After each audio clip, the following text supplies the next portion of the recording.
Hey guys, what's up? Welcome back to my new video. Today guys, I have something to say to you. A lot of people think that they need to have both hands on the steering wheel, okay, at all the time during the road test. This is a myth. The thing is that they want you to have at least one hand on the steering wheel when you are driving. It doesn't mean that you can drive one hand like this. No. The thing is sometimes you may need to steer like this, okay, right?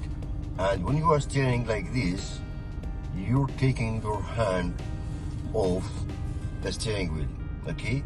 That is not a wheel as long as you have one hand on the steering wheel, and you can control also of the steering wheel. It is okay.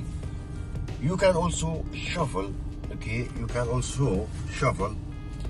So when you are shuffling, okay, you take your hand off the steering wheel, okay, for just a little bit. That is acceptable on the test. That is not a fail. Thank you for watching. See you inshallah.